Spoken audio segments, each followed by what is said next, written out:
ನಮಸ್ಕಾರ ರೀಪ ಎಲ್ಲರಿಗೂ. ಈಗ DCC ಬ್ಯಾಂಕ್ ಚುನಾವಣೆ ಅಖಾಡ ತಯಾರು ಮಾಡಕತ್ತಾರ. ಲಕ್ಷ್ಮಣ ಸವದಿ ಅಖಾಡಕ್ಕೆ ಇಳಿದಾರ. ದೊಡ್ಡ ದೊಡ್ಡ ಪೈಲ್ವಾನ್ಗಳ್ರಿ ಇಳಿಯವ್ರಿ. ಏನು DCC ಬ್ಯಾಂಕ್ನ್ಯಾಗ ಅಂಥ ಖಜಾನೆ ಐತೋ ಗೊತ್ತಿಲ್ಲ. ಆದರೆ ಸಹಕಾರಿ ರಂಗದಲ್ಲಿ ತನ್ನದೇ ಆದಂಥ ಹೆಸರು ಮಾಡಿದಂಥ ಲಕ್ಷ್ಮಣ ಸವದಿ ಅಪೆಕ್ಸ್ ಬ್ಯಾಂಕಿಗೂ ನಿಕಟ ಸಂಪರ್ಕ. ಈಗ DCC ಬ್ಯಾಂಕ್ದಲ್ಲಿ ನಿರಂತರವಾಗಿ ನಿರ್ದೇಶಕ ಆದಂಥ ಈ ಲಕ್ಷ್ಮಣ ಸವದಿ ಮತ್ತು ಕಾಗವಾಡದ ಶಾಸಕ ರಾಜು ಕಾಗೆ PKPS ಸೊಸೈಟಿಯ ಮತದಾರರ ಮೀಟಿಂಗ್ ಮಾಡಿ ಇನ್ನು ನಾವು ರೆಡಿ ಅದೇವು ಒಂದು ಕೈ ನೋಡತ್ತೇವೆ ಅಂಥೇಳಿ ಇಬ್ಬರು ಶಾಸಕರು ತಯಾರಾಗಿ ನಿಂತಾರಲ್ರಿ.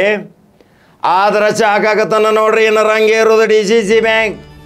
ಅಥಣಿಯಿಂದ ಪ್ರಾರಂಭ, ಖಾನಾಪುರವರೆಗೆ ಕೊನೆ, ರಾಮದುರ್ಗದಿಂದ ಸ್ಟಾರ್ಟ್, ಮೂಡಲ್ಗಿಗೆ ಕೊನೆ. ಇನ್ನು ಜಾರಕಿಹೊಳಿ ರಣತಂತ್ರ ಅಂತೂ ನಾನು ಈಗ 3 ವಿಡಿಯೋ ಮಾಡಿ ಹೇಳಿದ್ದೀನಿ.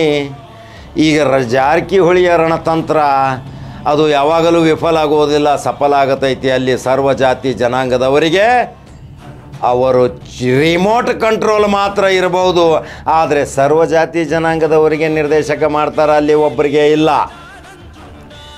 ಜಾರಕಿಹೊಳಿ ಅಂದರೆ ಒಂದು ಬ್ರ್ಯಾಂಡ್. ಆ ಬ್ರ್ಯಾಂಡ್ ಅಂದರೆ ಆ ಬ್ರ್ಯಾಂಡ್ ಹೆಸರು ಮೇಲೆ ಹೋಗ್ತೈತಿ. ಈಗ ಜಾರಕಿಹೊಳಿ ಈ ಸಾಮ್ರಾಜ್ಯಕ್ಕೆ ಟಕ್ಕರ್ ಕೊಡುವ ಸಲುವಾಗಿ ಲಕ್ಷ್ಮಣ ಸವದಿ ಈಗ PKPS ಸದಸ್ಯರ ಜೊತೆ ಸಮಾಲೋಚನೆ ಮಾಡಿ ನೇರವಾಗಿ ಕಾಗೆ ಜೊತೆ ಅಖಾಡ ಕೇಳ್ದಾರ. ಇನ್ನು ಯಾರು ಕೈ ಜೋಡಿಸ್ತಾರೆ ನೋಡ್ಬೇಕಿನ್ನು ಶಶಿಕಲಾ ಜೊಲ್ಲೆ, ಅಣ್ಣಾ ಸಾಹೇಬ ಜೊಲ್ಲೆ. ಅದೇ ರೀತಿ ಇನ್ನು ಚಿಕ್ಕೋಡಿ ಲೋಕಸಭಾ ವ್ಯಾಪ್ತಿಯಲ್ಲಿ ಬರುವಂಥ ಮಹಾಂತೇಶ ಕವಟಗಿ ಮಠ್, ಆ ವ್ಯಕ್ತಿನೂ ಪ್ರಭಾವರಿ. ಅವರು ಯಡಿಯೂರಪ್ಪನ ಆಶೀರ್ವಾದದಿಂದನೇ ದೊಡ್ಡ ದೊಡ್ಡ ಹುದ್ದೆಗೆ ಹೋದವ್ರು. ಇನ್ನೂ ಯಡಿಯೂರಪ್ಪನ ಆಶೀರ್ವಾದ ಅವ್ರ ಮೇಲೆ ಇರತಕ್ಕ ದೊಡ್ಡ ಹುದ್ದೆಗೆ ಹೋಗೋರ ಮಹಾಂತೇಶ್ ಕವಟಗಿ ಮಠ್. ಯಾವಾಗಲೂ ಸರಳ ರೀತಿಯಲ್ಲಿ ಸ್ಪಂದಿಸುವ ಮಹಾಂತೇಶ ಕವಟಗಿ ಮಠ್. ಅಲ್ಲಿಯೇ ಇರುವಂಥ hat-trick hero, smart hero Ganesh Hukkeri. ಮೀಶಿ ಮಾವನ ಮಗ ಗಣೇಶ್ ಹುಕ್ಕೇರಿನೂ ಭಾಳ ಸೌಮ್ಯ ಸ್ವಭಾವದವ. ಅವ ಸುಮ್ಮಕೊಂಡುವುದಿಲ್ಲ. ಸೋಲಿಲ್ಲದ ಸರದಾರ, ಪಕ್ಷ ಬಿಟ್ಟು ಬೇರೆ ಮಾತಾಡೋಂಗಿಲ್ಲ. ಇವರೆಲ್ಲರೂ DCC ಬ್ಯಾಂಕಿನ ರಣತಂತ್ರ ಹೆಣೆಯುವಲ್ಲಿ ಸಹಕಾರಿ ರಂಗದಲ್ಲಿ ಕಾಲಿಟ್ಟು ಸಹಕಾರಿ ರಂಗವನ್ನು ಒಂದು ಕರ್ನಾಟಕ ರಾಜ್ಯಕ್ಕೆ ತೋರಿಸಿಕೊಟ್ಟಂಥ ಇದೇ ಈ ಚಿಕ್ಕೋಡಿ ಲೋಕಸಭಾ ವ್ಯಾಪ್ತಿಯಲ್ಲಿ ಬರುವಂಥ ಈಗ ರಮೇಶ್ ಕತ್ತಿ, ವಿವೇಕರಾವ್ ಪಾಟೀಲ್ ಇವರು ಎಲ್ಲರೂ ಒಂದಾಗಿ ಚುನಾವಣೆ ಎದುರಿಸ್ತಾರೋ ಏನು ಒಳಗೆ ಹಾತ ಮಿಲಾವ್ ಮಾಡ್ತಾರೋ ಗೊತ್ತಾಗೋದಿಲ್ಲ. ಯಾವಾಗಲೂ ರಾಜಕೀಯ ನಿಂತ ನೀರಲ್ಲ, ಹರಿಯುವ ನೀರು. ಚನ್ನರಾಜ ಹಟ್ಟಿಹೊಳಿ ತನ್ನ ರಣತಂತ್ರವನ್ನು ಖಾನಾಪುರದಿಂದ ಪ್ರಾರಂಭ ಮಾಡ್ಯಾರ. ಅಲ್ಲಿ ಶಾಸಕ ವಿಠ್ಠಲ ಅಲಿಗೇಕರ್ನ ತಗೊಂಡು ಅವ್ರ ಜೊತೆ ಅಲ್ಲಿ ಡಾಕ್ಟರ್ ಅಂಜಲಿ ತಾಯಿ ನಿಂಬಾಳ್ಕರ್ ಕೈ ಜೋಡಿಸ್ಯಾಳ. ಅಲ್ಲಿ ಗೆಲುವು ಖಚಿತ ಅಂತ ಹೇಳಕತ್ತಾರ. 2 ಹೋಟ್ಲೆ ಸೋತಿದ್ದಳು ಡಾಕ್ಟರ್ ಅಂಜಲಿ ನಿಂಬಾಳ್ಕರ್ ತನ್ನ ಶೇಡ ತೀರಿಸುವಕ್ಕೋಸ್ಕರ ಈಗ ಚನ್ನರಾಜ ಜೊತೆ ಕೈ ಜೋಡಿಸಿದ್ರೆ ಸರಿ ಸಮಾನವಾಗಿ ನಾನು ಗೆದ್ದಂಗ ಅನ್ನತಾಳ ಡಾಕ್ಟರ್ ಅಂಜಲಿ ತಾಯಿ ನಿಂಬಾಳ್ಕರ್. ಇನ್ನು ನಿಂಬಾಳ್ಕರ್ ಹೆಬ್ಬಾಳ್ಕರ್ ಒಂದಾಗ್ತಾರೋ ಇನ್ನು ಕಾದ ನೋಡಬೇಕು. ಇಲ್ಲಿ ಜಾರಕಿಹೊಳಿ ಅಂತೂ ಅವ್ರ ಮನೆಯಿಂದ 1ರಿಂದ 2 ಸ್ಥಾನಗಳು ನಿರ್ದೇಶಕ ಸ್ಥಾನಕ್ಕೆ ಬರ್ತಾವ. ಇನ್ನು ಬೈಲೊಂಗಲ, ರಾಮದುರ್ಗ ಮತ್ತು ಸೌದತ್ತಿ ಅಲ್ಲಿ ಮಾಮನಿ ಕುಟುಂಬದ ರಣತಂತ್ರ ಏನು, ಮಾಮನಿ ಕುಟುಂಬ ಏನು ಮಾಡಾಕತೈತಿ, ಆ ತಂಗಿ ರತ್ನ ಅಕ್ಕ ಏನು ಮಾಡಾಕತ್ತಾಳ, ಇನ್ನು ಎಲ್ಲವೂ ಕಾದು ನೋಡಬೇಕು.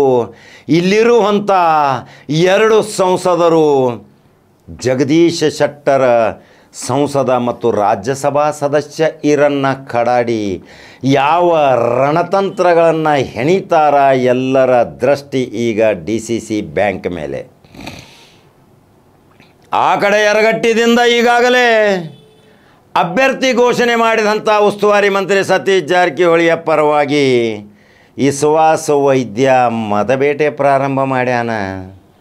ಇನ್ನು ಸೌದತ್ತಿ ಭಾಗದಿಂದ ಇದೇ ಜಾರಕಿಹೊಳಿ ಗುಂಪಿನೊಂದಿಗೆ ಗುರ್ತ ಮಾಡಿಕೊಂಡಂಥ ಪಂಚನಗೌಡರ ಯಾವ ದಿಕ್ಕು ಈಗ ಜಾರಕಿಹೊಳಿಯವರು ಯಾವ ನಿಶಾನೆ ತೋರಿಸ್ತಾರ ಆ ಗುಂಪಿನಲ್ಲಿ ನಾ ಇರ್ತೇನೆ ಅಂತಾರ. ಹಂಗಾದ್ರೆ ಈಗ ರಣತಂತ್ರ ಎಣಿಯೋ ಸಲುವಾಗಿ ಲಕ್ಷ್ಮಣ ಸವದಿ ಅಖಾಡಕ್ಕೆ ಇಳಿದಿದ್ದ ಒಂದು ದೃಶ್ಯ ಹಾಕಾಕತ್ತನ ನೋಡ್ರಿ.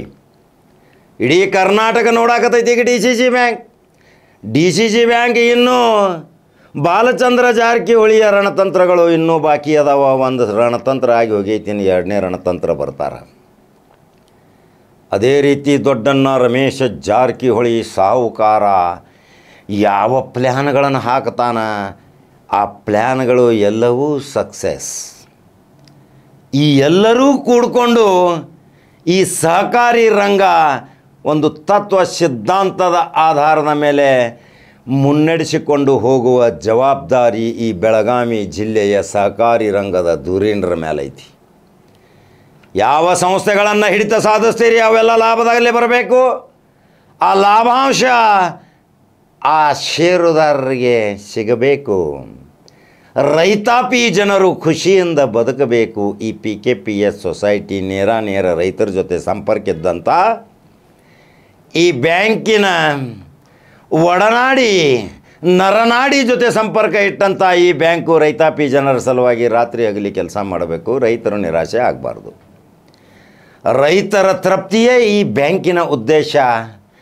ಯಾಕಂದರೆ ಇದನ್ನು ಹಳೆಯ ತಲೆಮಾರಿನವರು ಕಟ್ಟಿದವರು ಜೋಳಿಗೆ ಹಾಕ್ಕೊಂಡು ಈ ಸಿದ್ಧಾಂತದ ಮೇಲೆ ಕಟ್ಟಿದಂಥ ಈ DCC ಬ್ಯಾಂಕ್ ಇನ್ನು ಯಾರ್ಯಾರ ಒಳಗೆ ಹೋಗ್ತಾರೆ ಇನ್ನು ಗೊತ್ತಾಗೋದಿಲ್ಲ. ಯಾರ ಅದೃಷ್ಟ ಬಲ ಐತಿ, ಯಾರ ನಿರ್ದೇಶಕರ ಆಗತಾರ, ಜಾರಕಿಹೊಳಿಯ ಒಂದು ಇಶಾರೆ ಮೇಲೆ ನಿರ್ದೇಶಕರುಗಳು ಆಗತಾರ. ಇನ್ನು ಲಕ್ಷ್ಮಣ ಸವದಿ ಮತ್ತು ಇನ್ನು ಅವರು ಮೀಟಿಂಗ್ ಮಾಡಿದಂಥ ಮಹಾರಾಷ್ಟ್ರದಲ್ಲಿ ಇನ್ನೂ ಏನು ರಣತಂತ್ರ ಎಣಿತಾರ. ಮಹಾರಾಷ್ಟ್ರದ ಗುಂಪು ಯಾವ ಚಾಕಚಕ್ಯತೆಯಿಂದ ಈ ಆಟ ಆಡ್ತಾರ.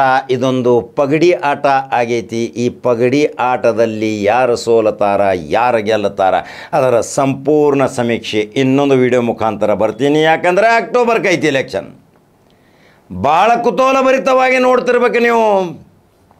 DCC ಬ್ಯಾಂಕ್ನಿಂದ ರಾಜಕಾರಣ ಇಲ್ಲಿ ಏನಾದರೂ ಏರ್ಪೇರಾದ್ರೆ ವೈಮನಸ್ಸಾದ್ರೆ ಸರ್ಕಾರಕ್ಕೇನೂ ಕೂತೈತಿ. ಸರ್ಕಾರವೂ ಬೀಳಬಹುದು, ಸರ್ಕಾರವೂ ಬದುಕಬಹುದು. ಇದು ಇನ್ನು ರಾಜ್ಯಕ್ಕೆ ಮಾರ್ಗಸೂಚಿ ತೋರಿಸಿದಂಥ DCC ಬ್ಯಾಂಕಿನ ಸಣ್ಣ ವಿಶ್ಲೇಷಣೆ ಕೊಟ್ಟಿದ್ದೀನಿ.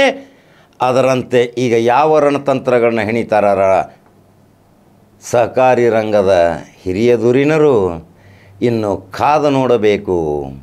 ಕಿತ್ತೂರು ಭಾಗದಿಂದ ಮಹಾಂತೇಶ ದೊಡಗೌಡರು ಅಲ್ಲಿಯೂ ಈ ಕಡೆ ಹೋಗಬೇಕು, ಆ ಕಡೆ ಹೋಗಬೇಕು. ಈ ಎಲ್ಲರೂ ಗೊಂದಲದ ವಾತಾವರಣದಲ್ಲಿದ್ದಾರೆ. ಆದರೆ ಒಂದು ವ್ಯೂಹವನ್ನು ರಚನೆ ಮಾಡಿಕೊಂಡು ಇನ್ನು ಮುಂದೆ DCC ಬ್ಯಾಂಕ್ ಯಾವ ರೀತಿ ಅಭಿವೃದ್ಧಿಗೊಳಿಸಬೇಕು, ಒಕ್ಕಟ್ಟ ಬಲ ತೋರಿಸಬೇಕು, ಏನು ಅವಿರೋಧ ಆಯ್ಕೆ ಮಾಡಬೇಕು, ಏನು ರಣತಂತ್ರ ಎಣೆದು ಚುನಾವಣೆ ಅಖಾಡಕ್ಕೆ ನಿಲ್ಲಬೇಕು ಅನ್ನುವ ಸಂದೇಶಗಳನ್ನು ಸಾರತಾರ. ಪ್ರತಿ ತಾಲೂಕಿನಲ್ಲಿ ಮೀಟಿಂಗ್ ನಡೆದಾವ. ಗುಪ್ತ ಮೀಟಿಂಗ್ ನಡೆದಾವ್ರಿ. ಮೊಬೈಲ್ ಬಂದು ಸ್ವಿಚ್ ಆಫ್, CC ಕ್ಯಾಮ್ರಾ ಇಲ್ಲ, ಆವಾಜ್ ಮಾಡೋಂಗಿಲ್ಲ, ಚಾ ತಂದು ಕೊಡವನು ಸಹಿತ ಹೊರಗೆ ಹಾಕಿ ಮೀಟಿಂಗ್ಗಳು ನಡೆದಾವು. ಈ ಮೀಟಿಂಗ್ಗಳು ಏನು ಮಾಡ್ತಾವೇನು ಕಾದು ನೋಡ್ಬೇಕಲ್ರಿ. ಆ ಮೀಟಿಂಗ್ಗಳನ್ನು 25 ವರ್ಷಗಳನ್ನು ನೋಡಿದಂಥ ಈ ಮೀಟಿಂಗ್ಗಳು ಯಾವಾಗಲೂ ತುಂತುರ ಮಳೆ ಆದ್ರೆ ಅಡಮಳೆ ಒಂದು ಐತಿರಲ್ಲ ಜಾರಕಿಹೊಳಿ ಸಾಮ್ರಾಜ್ಯ. ಈ ಅಡಮಳಿ ಬಿತ್ತಂದ್ರೆ ಎಲ್ಲ ಕೊಚ್ಕೊಂಡು ಹೋಗ್ತೈತಿ. ಅದು ಗೊತ್ತು, ಮತದಾರನಿಗೆ ಗೊತ್ತು ಯಾವ ರೀತಿ ಇನ್ನು ಹೋಗ್ತೈತಿ DCC ಬ್ಯಾಂಕಿನ. ಕಾದು ನೋಡೋಣಲ್ರಿ. ಹಂಗಾದ್ರೆ ಜವಾರಿ ಕಡಕ ಕಾಕನ ಯೂಟ್ಯೂಬ್ದಾಗ ಬಟನ್ ಹೊಡ್ರಿ. Number 1 news Kannada. ಮತ್ತೊಂದು ಸುದ್ದಿಯೊಂಗ ಬರ್ತೀನಿ. ನಮಸ್ಕಾರ.